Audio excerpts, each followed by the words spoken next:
The agricultural world of Verdus had never known war. For 3,000 years, the Orani people had cultivated their gardens, studied their plants, and lived in harmony with the gentle rhythms of nature. Their cities were built around massive greenhouses that stretched toward the sky, filled with crops that fed 17 colony worlds across their small corner of space. The Orani themselves were tall, slender beings with skin that shifted colors with their emotions, turning soft blue when content and pale yellow when curious. Elder Maris had served the Orani Council for 60 years, and in all that time, the most serious crisis he had faced was a blight that threatened the grain harvest. He had never imagined that ships would fall from the sky with weapons blazing, turning their peaceful world into a nightmare of fire and screaming metal. The Talvek marauders came without warning. 12 vessels dropped out of hyperspace directly above the capital city, their hulls scarred and patched from countless raids. They were pirates, scavengers who preyed on the weak and undefended. Their commander, a brutal creature named Druvik, had chosen Verdus precisely because the Orani had no weapons, no soldiers, no concept of military defense. The first attack destroyed the orbital monitoring station in seconds. The second wave of fire tore through the atmospheric processors that regulated the planet's weather systems. By the third hour, 6 cities were burning, and the Orani were fleeing underground into emergency shelters designed for natural disasters. Not invasion. Maris sat in the underground command center, his skin flickering between gray and black with fear and despair. Around him, other council members watched helplessly as their world died.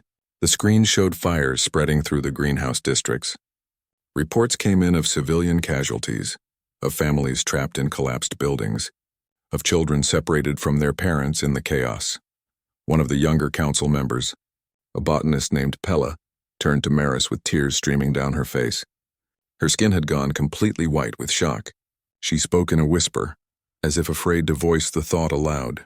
Perhaps they could surrender. Perhaps if they gave the pirates everything they wanted, the killing would stop. Maris knew better. He had seen the intercepted communications from the Talvek ships. They were not here to rob and leave. They were here to strip the planet bare, to take everything of value and leave the Orani to starve. Surrender would only make the slaughter more efficient. There was one option left, an ancient emergency protocol, established centuries ago when the Orani first ventured into space. Back then they had hoped to find friends among the stars, other peaceful species who would answer a call for help. But they had found mostly empty systems, and eventually they stopped looking. The protocol had been forgotten, buried in old computer archives. Maris accessed it now, his hands shaking as he entered the authorization codes. The system was simple. It would broadcast a distress signal on every frequency imaginable, sending it out in all directions into the void of space. The message would contain their coordinates, a description of their situation, and a plea for humanitarian assistance. The council members stared at him in confusion. Send a message to whom? They were alone out here on the galactic fringe. No one else lived in this region of space. Who would hear their call? Maris activated the signal anyway. Perhaps it was foolish. Perhaps it was desperate. But doing nothing meant watching his people die without even trying to save them. The computer confirmed transmission, and the distress call began radiating outward at the speed of light. A silent scream into the darkness above them on the surface. The Talvek marauders continued their destruction. Druvik stood on the bridge of his flagship, laughing as he watched another greenhouse complex collapse in flames. His crew reported successfully breaching the food storage facilities. They estimated it would take 3 weeks to load everything onto their ships. After that, Verdus would be worthless, its people left to slowly starve. One of his officers detected the distress signal and reported it with amusement. The Orani were calling for help. Druvik sneered at the pathetic gesture. This was the fringe, the lawless edge of explored space. No government claimed jurisdiction here. No military force patrolled these empty systems. The distress call would echo forever through the void, unanswered and meaningless. But 16 light-years away, something did hear the call. The UES Defiant was a human dreadnought on routine patrol, mapping systems and checking for navigation hazards. Her sensors picked up the distress signal, and her communications officer brought it to the attention of her commander. Rachel Stone read the translated message 3 times, her jaw tightening with each pass. She had been in space for 20 years, commanding warships for the last 8. She had seen pirates before, had fought them in a dozen different systems. But this was different. This was not human space. This was not Earth's jurisdiction. The Orani were aliens, a species humanity had never encountered before. Her executive officer, a cautious man named Lewis, pointed out the obvious concerns. They had no orders to intervene. They did not know if the distress call was genuine or a trap. They had no intelligence about the Orani or the Talvek. Getting involved in an alien conflict could create diplomatic incidents that would take years to resolve. Stone listened to all of it. Then she gave the order to alter course for Virtus. Maximum speed. She sent coded messages to 4 other human ships in the region, requesting they form up as Battle Group Hammer. She did not ask for authorization from Fleet Command because she knew what they would say. Wait for orders. Assess the situation. Do not take unnecessary risks. But Rachel Stone had not joined the military to wait while innocents died. She had grown up hearing stories of Earth's own dark history, of times when evil flourished because good people did nothing. The distress call was genuine. She could hear the desperation in every line of translated text. Someone needed help, and she had the power to provide it.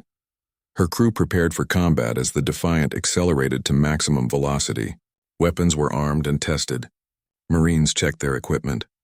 Medical teams prepared emergency supplies. Everyone understood what they were racing toward. Battle Group Hammer would arrive at Virtus in 14 hours.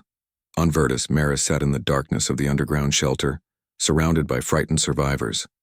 His skin had gone a dull gray, the color of resignation. The distress call transmitted endlessly, but no answer came back. Above them, the pirates continued their work. Below, the Orani waited to die. Maris closed his eyes and thought of the gardens he would never see bloom again.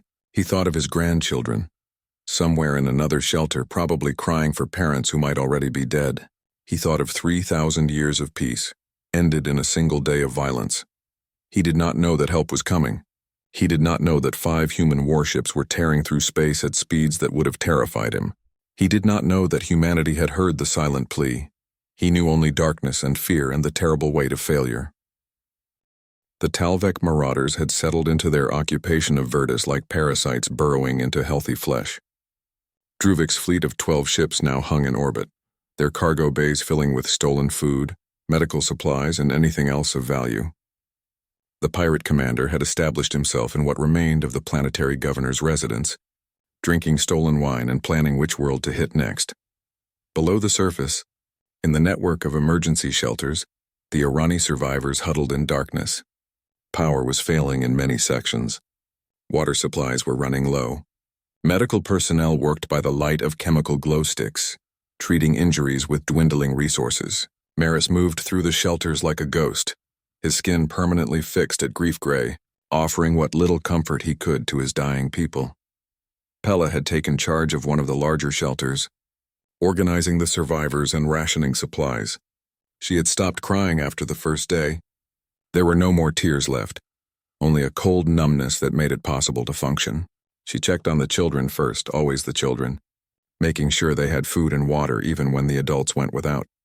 Above, in the orbital space around Virtus, Druvik's sensor operator reported something unusual. 5 ships had just dropped out of hyperspace at the edge of the system. They were holding position, not advancing, as if observing. The sensor returns showed vessels unlike anything in the Talvek databases. Clean lines, efficient design, and energy signatures that suggested serious military hardware.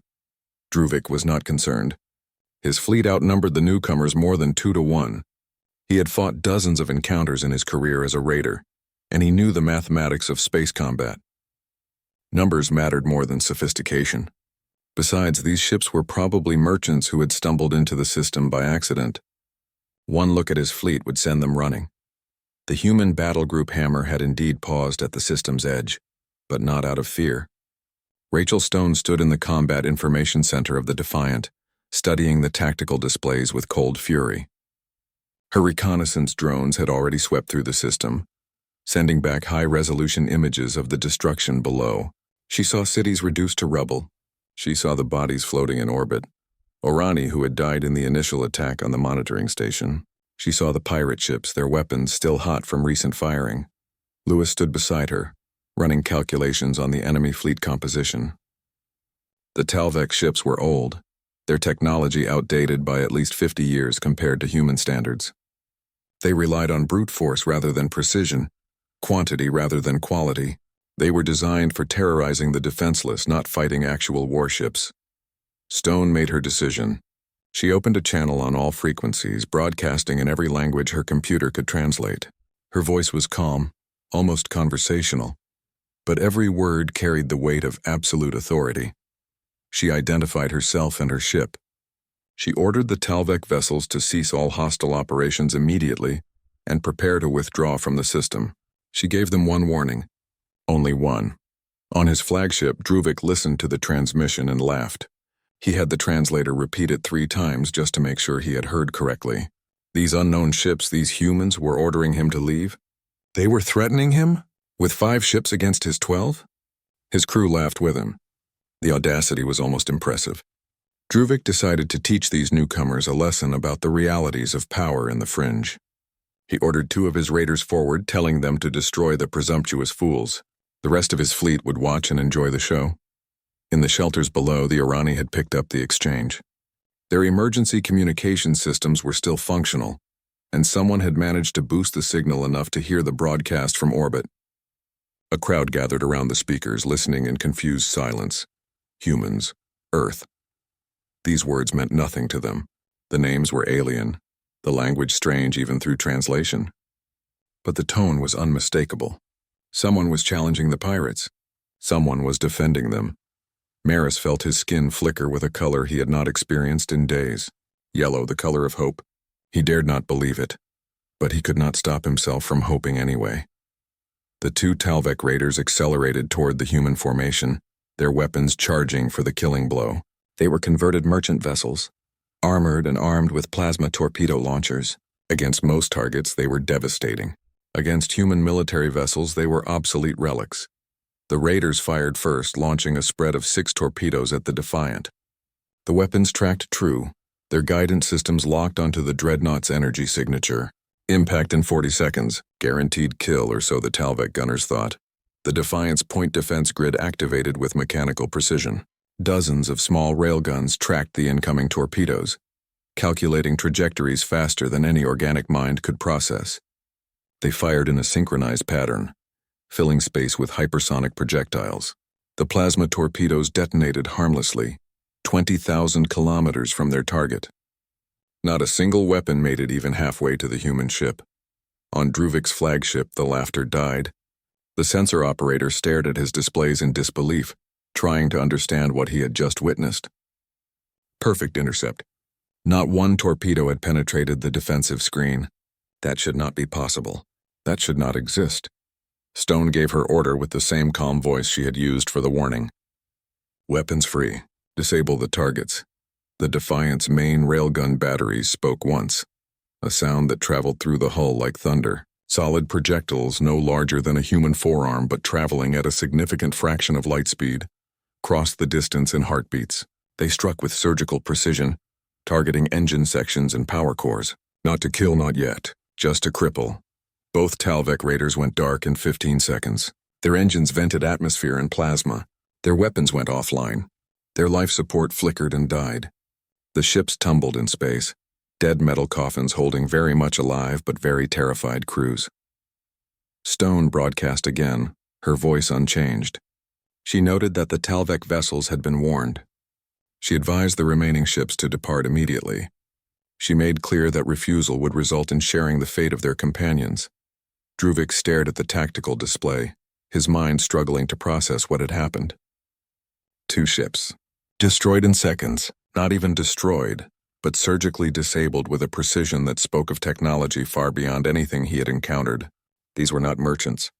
These were not local defense forces. These were predators, and he had just discovered he was prey.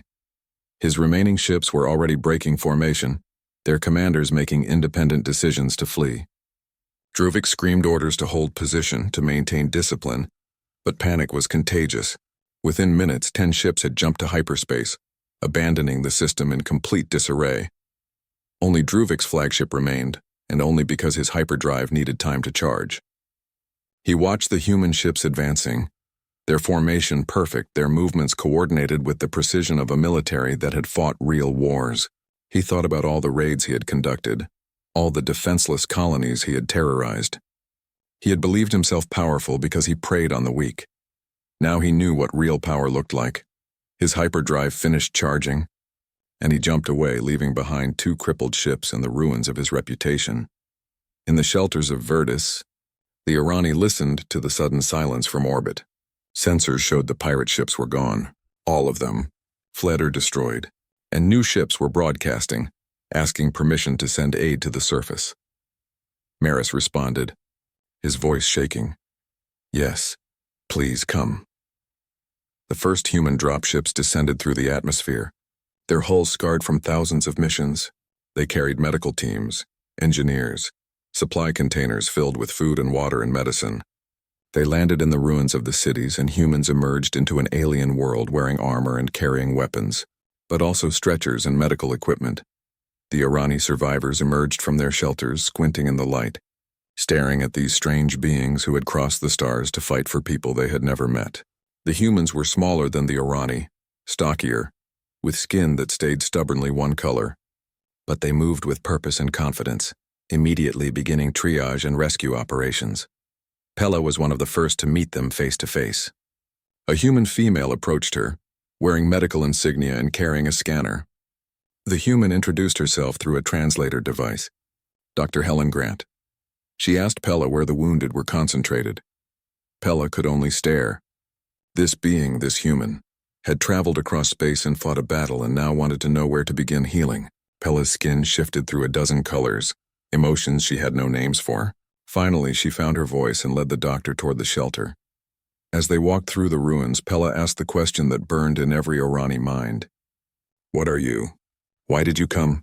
Helen looked at the destroyed city, at the Irani survivors, at the scope of the suffering. She answered simply, You called for help. We heard. What else matters?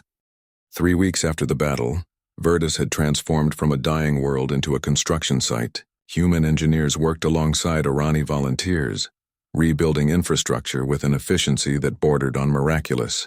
Structures that would have taken the Irani months to repair were completed in days. The humans brought prefabricated materials, advanced tools, and most importantly, the knowledge of how to use them effectively. Dr. Helen Grant had established a field hospital in what remained of the primary medical complex. She worked 18-hour shifts, training Irani healers in human medical techniques while learning about Irani biology in return. The 2 species were surprisingly compatible in basic physiology, though the Irani's color-changing skin presented unique diagnostic challenges. One evening, an Irani healer named Taurus asked Helen a question that had been troubling him. He had watched the humans work for weeks now, had seen them risk their lives clearing unstable buildings and defusing unexploded ordnance. He had seen their tiredness, their injuries, their determination. What confused him was their willingness to dive into danger without hesitation. Helen was reviewing patient charts when he asked. She looked up, considering how to explain. The Irani had no real concept of military service, no cultural framework for understanding soldiers. She tried to put it in terms he might grasp. Humans had defensive instincts, yes, but they also had offensive instincts. They could choose to run toward danger instead of away from it. Some humans, like her and the Marines, had trained themselves to make that choice automatically. Taurus found this concept disturbing and fascinating in equal measure. A species that deliberately ran toward threats. No wonder they had responded to a distress call from strangers. The news of the human intervention spread through underground channels across the galaxy. The Galactic Council, a loose alliance of 47 species, received the information through their intelligence networks. Most member species were peaceful, focusing on trade and scientific research. They had formed the Council 800 years ago as a diplomatic forum, never imagining they would need military protection.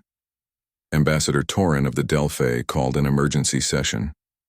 He was an elderly being, his feathered crest now gray with age, and he had served on the Council for decades.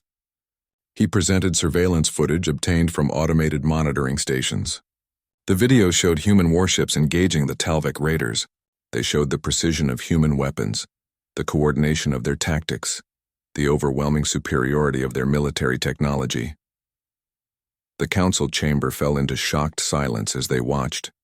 Some members had heard rumors of humanity, a spacefaring species that had emerged from a distant region of the galaxy, but they had assumed humans were like most species, peaceful explorers interested in trade and knowledge. These videos painted a very different picture. A representative from the Kelly species raised the obvious concern. These humans had traveled 16 light-years to fight in a conflict that had nothing to do with them. What kind of species did that? Were they conquerors? Were they building an empire? Should the council be worried? Torin understood the fear but tried to provide context. His people had monitored human communications during the incident. The humans had not claimed Verdus. They had not demanded payment or territory. They had helped repair the damage and then prepared to leave. If they were conquerors, they were doing it wrong. But another problem dominated the discussion. The council had no way to protect its members. They relied on isolation and the fact that most of the galaxy was peaceful. But pirate attacks had increased 300% over the last decade. Small groups like the Talvek Marauders were becoming bolder, striking deeper into council space. Without any enforcement mechanism, the council could only watch as its members suffered. Some representatives argued for establishing their own defense forces. Others claimed this would betray their fundamental principles of peace. The debate raged for hours, producing no solutions. Meanwhile, on the Defiant, human intelligence officers were analyzing data recovered from the disabled Talvek ships. What they found disturbed Rachel Stone enough that she immediately transmitted the information to Fleet Command. The pirates had detailed records of their raids. 23 different systems in 6 months. Hundreds of thousands dead, billions in stolen goods, and none of the victims had sent distress calls after the first few went unanswered. They had learned that no one would come. They had learned to die quietly. Stone stood in her ready room reading the reports and feeling sick. The Orani had been lucky. They had sent their call, and humans had been close enough to hear and respond. How many others had called into the void and received only silence? Lewis entered with additional intelligence. The Talvek were not the only pirate group operating in this region. At least 4 other organizations were active, and some had better ships and more ruthless leaders than Druvik. Verdus would remain a target, especially now that the pirates knew it held something valuable enough for aliens to defend. Stone knew what needed to happen. She requested a meeting with Maris. They met in a rebuilt section of the council chambers, sitting across from each other at a simple table. Maris's skin was healthier now, shifting to calm blues and curious yellows as he spoke. He thanked Stone for everything the humans had done. The Orani people would never forget this kindness. Stone appreciated the gratitude but had to be honest. The pirates would return. Maybe not Druvik, but others. The Orani needed to be able to defend themselves. Humans could not stay here permanently, could not protect every world that might be threatened. Maris understood but saw no solution. The Orani knew nothing of warfare. They had no weapons, no soldiers, no training. How could they possibly defend against raiders with ships and military experience? Stone leaned forward, her expression serious. They could learn. Humans could teach them, not how to be conquerors or aggressors, but how to protect themselves, how to make any attacker think twice before targeting Verdus again. The idea horrified and intrigued Maris in equal measure. Transform his people into fighters? Give them weapons and train them to use violence? It went against everything the Orani believed about themselves, but he remembered the shelters, the darkness, the fear, the certainty that they were going to die because they were helpless. He remembered Pella's face white with shock. He remembered the children crying for parents who would never answer. He asked Stone if humans could really teach peace-loving botanists to become defenders. Stone smiled grimly.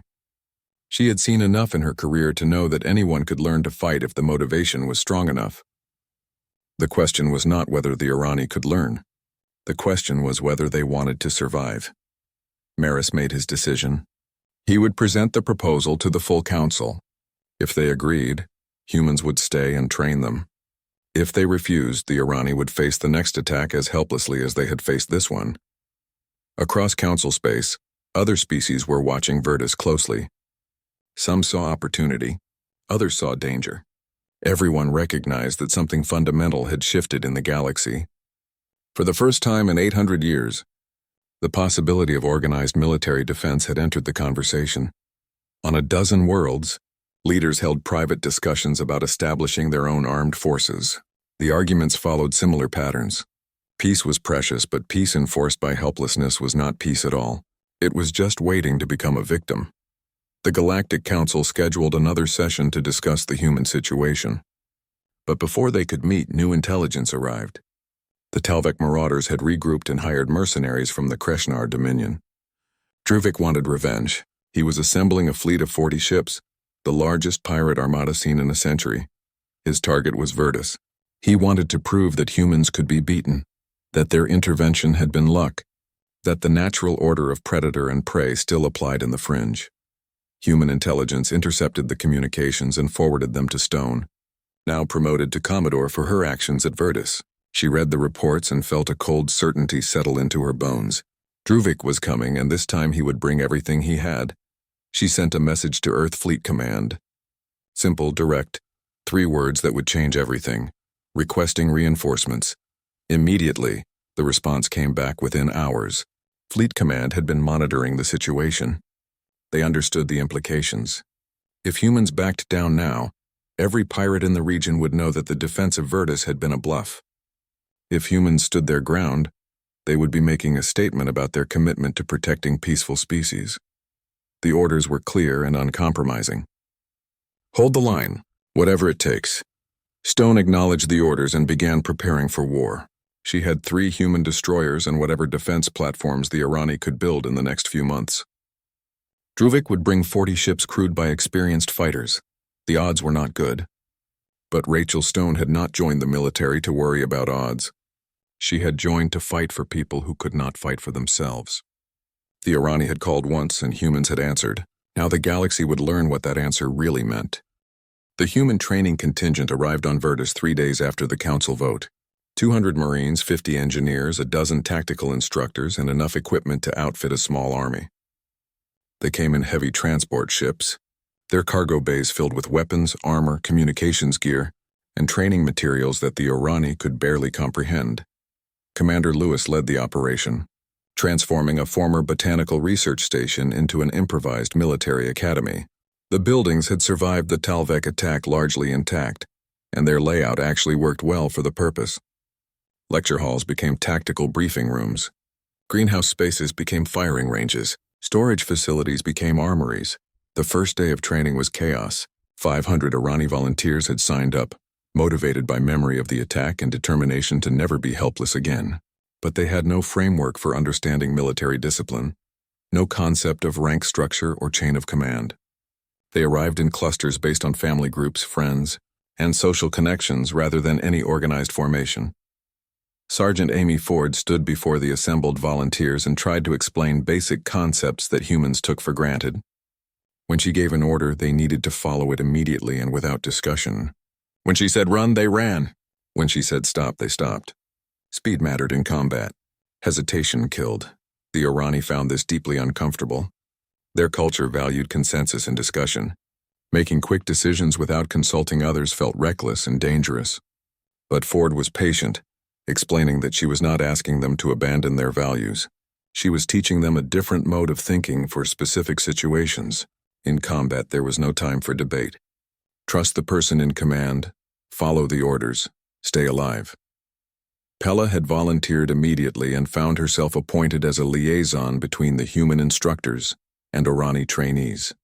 Her experience with the humans during the relief efforts made her uniquely qualified. She understood both cultures, could translate not just language but context and meaning. She watched the first weapons training with a mixture of fascination and horror. The humans had provided simplified railgun platforms, scaled down for Irani physiology but still devastatingly powerful. Ford demonstrated proper firing stance, sight picture, trigger control. Then she let the Irani try. Most flinched away from the weapon's discharge. The sound and recoil terrified them. Several dropped their weapons after the first shot. One volunteer turned completely white and fainted. But a few, including Pella, forced themselves to continue. They shot badly at first, missing targets by absurd margins. But they kept trying. By the end of the first week, the volunteers had learned basic weapon handling and small unit tactics. They could form a defensive perimeter, establish fields of fire, coordinate movements. They were still amateurs, still afraid, but they were learning. The second week focused on ship operations. The humans had helped the Orani construct 8 orbital defense platforms, essentially stationary weapons platforms with heavy armor and powerful guns. Operating them required understanding three-dimensional combat, weapons targeting, damage control, and emergency procedures. Taurus, the Orani healer who had questioned Helen, found himself assigned to platform operations. The irony was not lost on him. He had spent his life healing injuries, and now he was learning to inflict them. But he remembered treating the wounded after the Talvek attack, remembered holding dying children and being helpless to save them. If learning violence prevented future suffering, then he would learn. The hardest lessons were psychological. Ford tried to teach the Orani about threat assessment and preemptive action. If an unknown ship entered the system and refused to identify itself, that was hostile intent. If sensors detected weapons charging, that was imminent threat. Do not wait for them to fire first. Do not give them the advantage. This concept violated Orani instincts at a fundamental level. How could they attack someone who had not attacked them? What if it was a misunderstanding? What if the ship was damaged and unable to communicate? Ford's answer was blunt. Then they would die. In space combat, hesitation measured in seconds could mean the difference between survival and destruction. Better to shoot first and apologize later than to wait politely while missiles destroyed everything they loved. A younger Orani named Kes challenged her on this point. Was she saying they should become paranoid aggressors, shooting at anything that seemed suspicious? That seemed like a path to becoming the very monsters they wanted to defend against. Ford shook her head. There was a difference between aggressive defense and unprovoked attack. Defending your territory was not the same as invading someone else's. Shooting a ship that refused to identify itself near your colony was different from traveling to another system and attacking civilians. Context mattered. Intent mattered. Pella helped translate these concepts into terms the Orani could accept. They were not becoming predators. They were becoming guardians. Guardians had to be capable of violence, but they used that violence only to protect. The distinction was crucial. Meanwhile, the Galactic Council formally requested human military advisors for 15 member species. Earth agreed but established strict conditions. Humans would train defensive forces, not offensive armies. Any species that used human training to attack others would be cut off immediately and potentially face human military opposition. The message was clear. Humanity would help the peaceful defend themselves but would not enable aggression. Private David Kim, now Sergeant Kim, found himself training the first Orani Marine Squad. 10 volunteers who had shown particular aptitude for combat operations. They would form the core of Virtus's ground defense force. Kim worked them hard, drilling them on entry tactics, room clearing, defensive positions, and emergency response. The Orani were physically stronger than humans, which gave them advantages. But they lacked the aggressive instinct that made human Marines so effective. Kim had to teach them to override their natural caution, to push forward even when afraid. One evening, after a particularly brutal training session, Pella approached Kim as he cleaned his equipment. She asked him the question that had been bothering her for weeks. Why did humans help? The Orani were strangers, aliens from a different species. Humanity gained nothing from defending Virtus. Why risk human lives for people they did not know? Kim thought about it while field stripping his rifle. He had asked himself the same question before they jumped to Virtus. The answer was complicated and simple at the same time. He told Pella that humans had a long, ugly history. They had fought each other for thousands of years, killed millions over territory and resources and ideologies, but eventually they learned lessons from all that violence. They learned that letting bad things happen when you could stop them made you complicit. They learned that not my problem was just another way of saying you did not care about suffering. When the Defiant picked up that distress call, it became humanity's problem. Not because of treaties or alliances or strategic interests, but because people were dying and humans had the power to stop it. That was enough. Pella's skin shifted through colors as she processed this. She asked if all humans thought this way. Kim laughed. No. Humans argued about everything, including when and how to intervene in conflicts. Some believed in strict non-interference. Others believed in helping anyone who needed it. Stone had made a choice that many humans would have questioned. But once she made that choice, the crew followed her. That was what loyalty meant. The training continued for 3 months. The Irani learned tactics, weapons operation, damage control, and military discipline. They learned to think in terms of threat assessment and force projection. They learned that defense was not passive but active, not reactive but preventive. By the time sensors detected Druvik's return fleet entering the outer system, Virtus had transformed. 8 orbital platforms hung in defensive formation. 3 human destroyers held position alongside 8 Irani defense vessels, smaller ships but heavily armed. On the ground, 500 trained defenders stood ready with weapons and equipment. Druvik transmitted his demands. The Irani would surrender unconditionally. The humans would leave. Virtus would provide triple the goods stolen in the first raid as compensation. Refusal would result in complete destruction. Commodore Stone responded from the Defiant with a single word transmitted on all frequencies. No. Druvik's massive fleet began its attack run. 40 ships against Stone's combined force of 19 vessels and platforms. The pirates were confident. They had numbers, experience, and the memory of easy victories against helpless targets. They did not know that the helpless targets had learned to bite back. On the primary defense platform, Taurus the healer checked his weapon systems and power levels. His hands were steady. His skin was calm blue. He remembered Ford's lessons about preemptive strikes and threat assessment. The pirates had made their hostile intent clear. They had charged weapons and advanced in attack formation. Taurus targeted the lead pirate vessel, acquired weapons lock, and waited for Stone's order. He was no longer a healer watching violence happen. He was a defender prepared to inflict it. The galaxy was about to learn a new truth. The Irani had stopped being victims. Druvik's armada emerged from hyperspace in a ragged wedge formation that spoke of poor discipline and overconfidence. 40 ships, ranging from heavily modified freighters to actual military vessels stolen from border conflicts. The Talvek commander had recruited every pirate captain and mercenary willing to take his money, promising easy plunder and a chance to humiliate the humans who had embarrassed him months ago.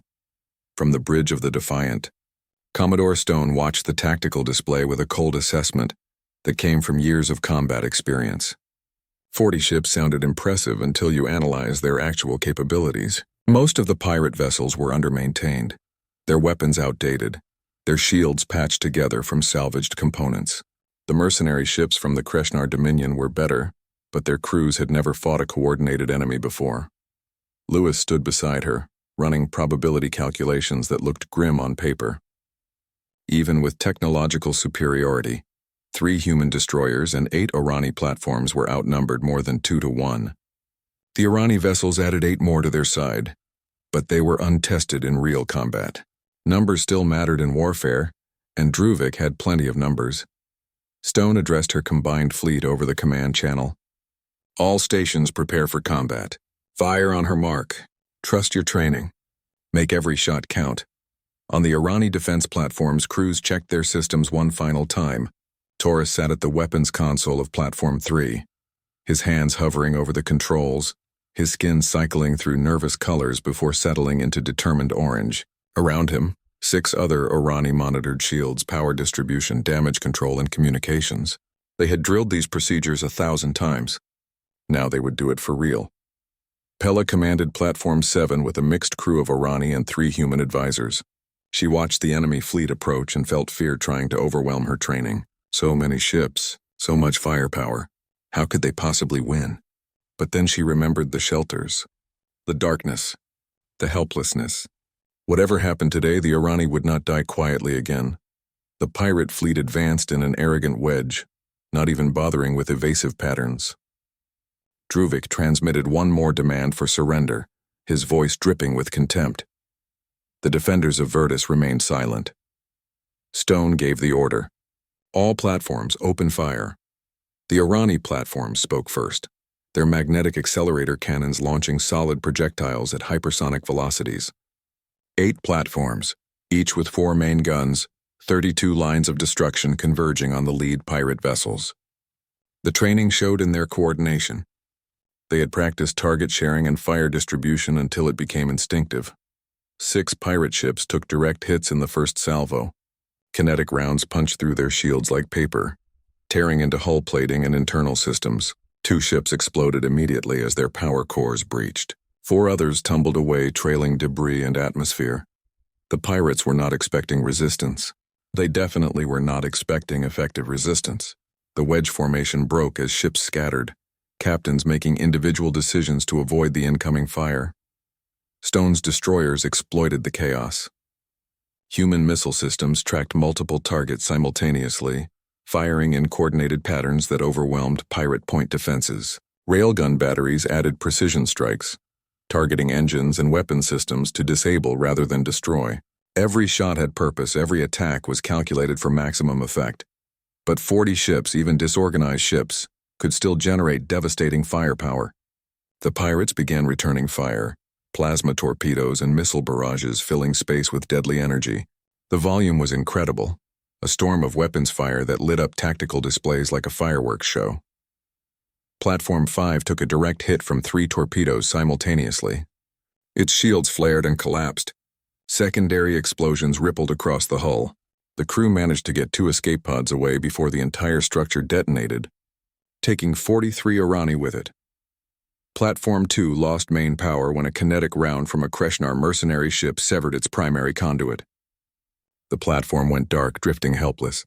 Emergency teams worked frantically to restore systems while the battle raged around them. The Irani defense vessels engaged at closer range, their smaller size making them harder targets. They darted between larger ships, their crews using tactics learned from human instructors. Hit and fade, strike from unexpected angles, never present a stationary target, but inexperience showed in critical moments. One Irani ship held position too long trying to line up a perfect shot, and took a missile barrage that breached its hull. Another ship's captain hesitated when faced with a ram attack, freezing for precious seconds that cost his ship its forward section. The Defiant herself was taking damage. Stone's flagship was a dreadnought, tough and heavily armed, but even she had limits. A coordinated attack by 5 pirate vessels overwhelmed her port shield grid. Energy weapons scored the hull plating. A kinetic round punched through the outer armor, venting atmosphere from 3 compartments before emergency bulkheads sealed. Lewis reported casualties. 12 crew dead, 34 wounded. Port weapons battery offline. Shield generators cycling for repair. Stone acknowledged the report without emotion, already calculating how to use her remaining assets. She ordered the Defiant to fall back to a supporting position, using her long-range weapons while the other destroyers pressed the attack. Taurus on Platform 3 found himself in a personal duel with a Kreshnar mercenary vessel. The enemy ship was faster and more maneuverable than his stationary platform, circling to find weak spots in his shields. Taurus rotated his weapons to track, firing controlled bursts that forced the mercenary to evade. His tactical officer, a human named Rodriguez, called out targets and adjustments. Lead him, predict his movement. Do not chase, anticipate. Taurus listened, adjusted, and fired. His round caught the mercenary vessel amidships as it completed a turn, tearing through the hull at a weak point between armor plates. The ship did not explode but went dead, systems failing, crew probably killed by the impact. Taurus felt nothing. No triumph, no remorse. Just cold focus on finding the next target. The battle had been raging for 20 minutes when Druvik realized he was losing. His 40 ships had been reduced to 28, and those were damaged and disorganized. The defenders had lost 2 platforms and 2 Irani vessels, but were holding formation, fighting with a coordination his pirates could not match. He made a desperate decision born of rage and wounded pride. If he could not win, he would at least hurt them. He ordered his flagship loaded with every explosive device his crew could find and set a collision course for Virtus itself. He would crash into the capital city, the place where these cursed humans had first landed. Let them rebuild that. Stone's sensors detected the course change immediately. Druvik's ship was accelerating toward the planet, ignoring all other targets. Intercept calculations ran automatically. The Defiant was out of position, her damaged engines too slow to close the distance. The other destroyers were engaged with pirate vessels and could not break free in time. The closest platform was Platform 6, commanded by a young Irani officer named Terran. He was 26 years old, had studied agricultural engineering before the attack, had never imagined he would command a weapons platform in combat. Terran saw the pirate flagship's trajectory and understood the threat immediately. Millions of Irani lived in the capital. The city had just been rebuilt. Families were there. Children. His weapons officer called out ranges and targeting solutions, trying to get a killing shot before the flagship entered atmosphere. But Druvik's ship had heavy forward shields designed for ramming attacks.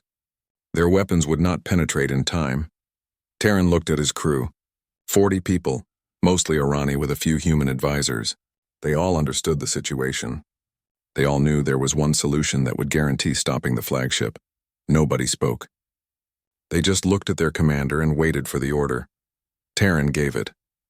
Platform 6 broke from formation and accelerated, using attitude thrusters to build velocity. Not toward a firing solution, but toward an intercept course. Terran's crew worked their stations with calm efficiency, adjusting trajectory, maximizing speed, targeting the exact point of impact. Stone saw what was happening and screamed into the comm for Terran to abort. There had to be another way. They could find another solution, but Terran did not respond.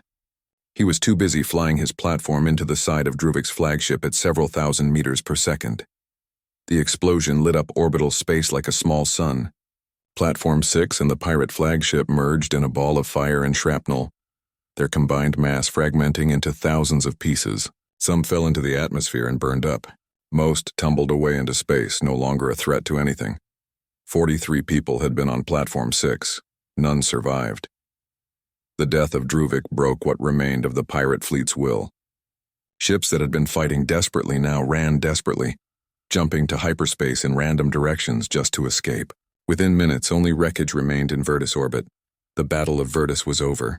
The defenders had won at a cost of 127 Irani lives, 23 human lives, and estimated 800 pirate casualties. Stone sat in her damaged bridge and stared at the tactical display, showing the debris field where Platform 6 had made its final stand.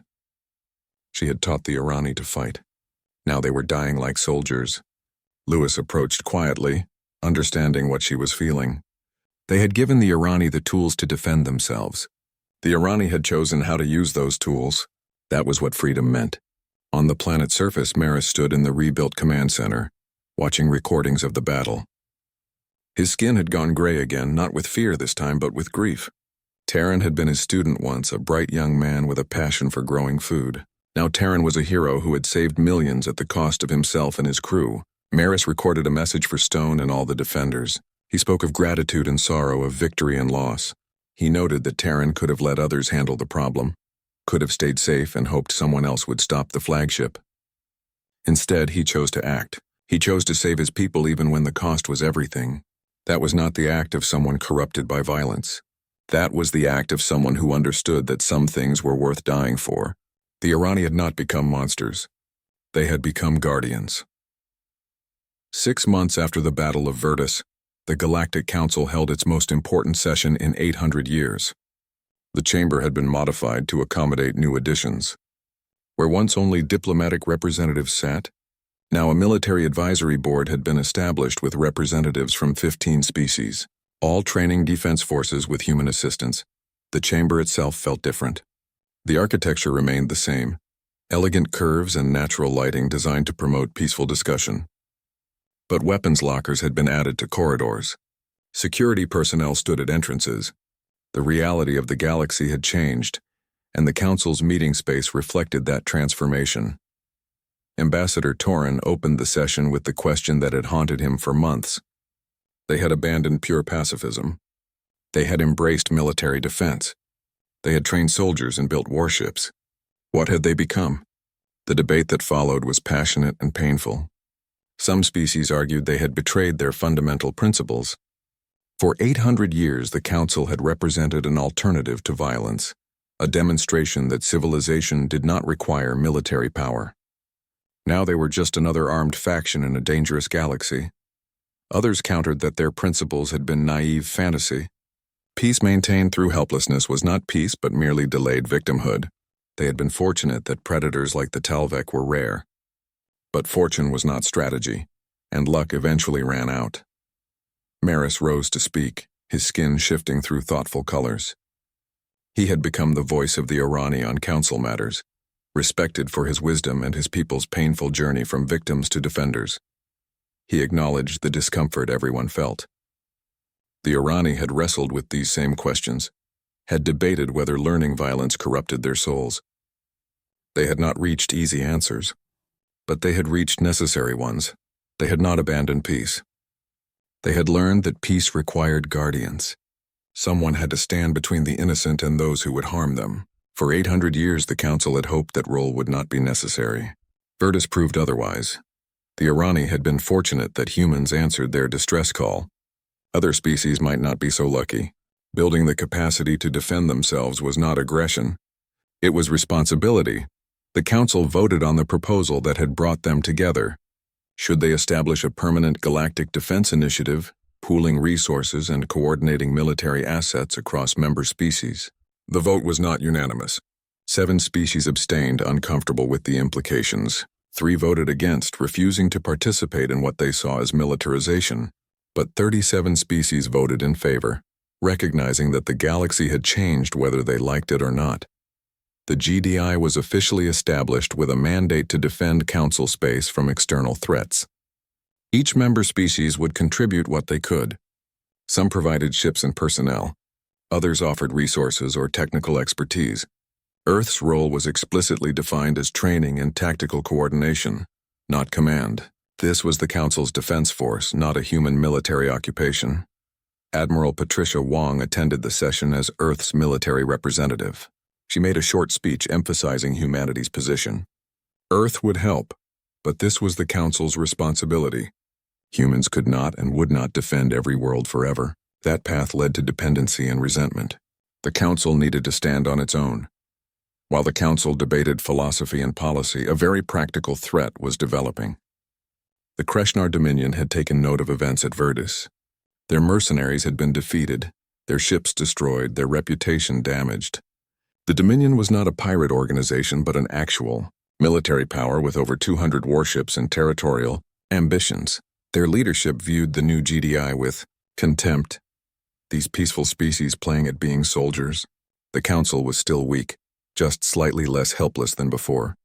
If the Dominion wanted to expand into Council territory, now was the time to do it. Before this defense initiative became truly dangerous, Admiral Vren commanded the Dominion fleet.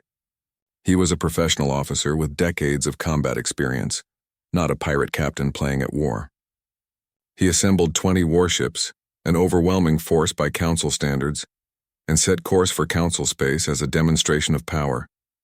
His mission was simple. Arrive at Council headquarters. Demand reparations for the mercenaries killed at Virtus.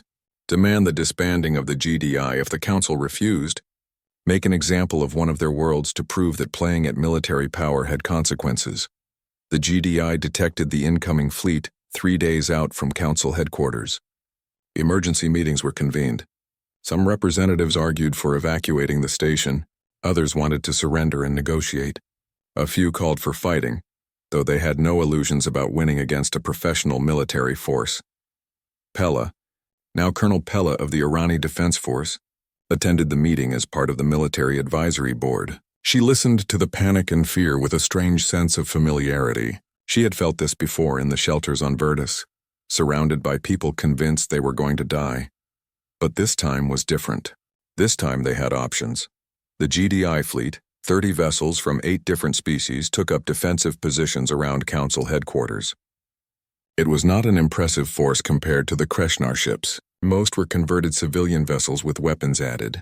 Only the 5 human destroyers were true military craft, but they took their positions anyway and waited. On Earth, Fleet Command monitored the situation and made a calculated decision. The Council needed to stand on its own, but they also needed to know that standing alone did not mean standing abandoned. 12 more human warships were diverted to Council space, arriving quietly and taking positions just outside the system, not there to fight the Council's battle. There to make a statement about what would happen if someone tried to destroy the Council while it was still learning to defend itself. Vren's fleet arrived right on schedule. His ships were impressive, professional military vessels with standardized equipment and trained crews. He broadcast his demands with the confidence of someone who knew he held all the cards. The Council would pay compensation. The GDI would disband. One Council world would be occupied as guarantee of compliance. These terms were non-negotiable, Maris responded, his voice steady despite the fear he felt. The Council recognized the Dominion's military superiority, but they could not accept these terms. The GDI existed because Council members had been attacked repeatedly with no way to defend themselves. Disbanding it would mean returning to helplessness. If the Dominion had grievances about the battle at Virtus, those could be addressed through diplomacy. But Council space was under GDI protection now. Aggressive action would be met with unified response. Vren actually laughed at that. Unified response? He had 20 warships crewed by professionals against a handful of converted freighters crewed by amateurs. This was not a negotiation. This was him explaining reality to naive children. He ordered his fleet forward in attack formation, intending to disable the GDI ships without destroying them. Teach them a lesson about military power while keeping casualties low. The Council needed to survive to surrender. Then Colonel Pella transmitted a message on all frequencies. On behalf of the GDI, she thanked Admiral Vren for demonstrating hostile intent so clearly. Now everyone could be certain about what was about to happen. Vren demanded to know what she was talking about. What could possibly happen? The 12 human warships jumped into the system, their arrival precisely timed and coordinated. They did not take aggressive positions. They simply appeared, modern military vessels with capabilities that made Vren's fleet look outdated. Commodore Stone broadcast from the Defiant. She noted that the Council was under GDI protection. She noted that aggressive action against the Council would be met with unified response. She suggested Admiral Vren choose his next action very carefully. Vren stared at his tactical displays and felt the balance of power shift. 20 ships against 30 was manageable. 20 ships against 42, with 12 of them being advanced human warships, was suicide. He tried to maintain his position, arguing that this was a dispute between the Dominion and the Council. Human interference was not welcome. Stone's response was patient but firm. The GDI included human military advisors. Attacking the GDI meant attacking humanity's allies. Earth took that personally. The standoff lasted 3 hours. Vren consulted with Dominion leadership. His orders had been to intimidate, not to start a war with humanity. The political situation was complex now. Fighting would accomplish nothing except casualties. He withdrew, announcing that the Dominion would pursue diplomatic channels to address their concerns. It was a face-saving retreat that fooled nobody. The Council had stood its ground, backed by the GDI and supported by humanity. The message spread quickly through the galaxy. Council space was no longer an easy target. Colonel Pella and Lieutenant Kim stood together on the observation deck of Council headquarters, watching the combined fleet hold position. Ships from a dozen species flying in coordination, defending something larger than themselves. Pella asked the question that had been troubling her. Did they do the right thing by learning to fight? Kim thought about it, remembering the battle at Virtus, remembering the people who had died. The answer was not simple. He told her that fighting was not right or wrong by itself. Context mattered. Purpose mattered. They had learned to fight to protect people who could not protect themselves. That made it necessary. Whether it was right would depend on what they did with that capability going forward. If they used it to defend the helpless, they were guardians. If they used it to conquer the weak, they became the monsters they had feared. The choice was always theirs. Maris and Stone had one final conversation, this time meeting in person on Council headquarters. They stood together watching the fleet, both feeling the weight of what they had created. Maris observed that humans were strange. They traveled the stars prepared for war but hoping for peace. They built weapons that could destroy worlds but used them to defend strangers. They taught violence but emphasized restraint. Stone smiled at that. Humanity had learned through painful experience. For thousands of years, humans had fought each other over everything imaginable. They had nearly destroyed themselves multiple times. Eventually, they learned lessons written in blood and suffering. The most important lesson was this: if you want peace, you need the capacity for violence. But having that capacity does not mean using it carelessly. Power without wisdom led to tyranny. Wisdom without power led to victimhood.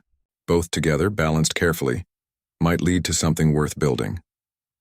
The Irani and the Council were learning those same lessons now. Stone hoped they would learn faster than humanity had, with less blood and fewer mistakes.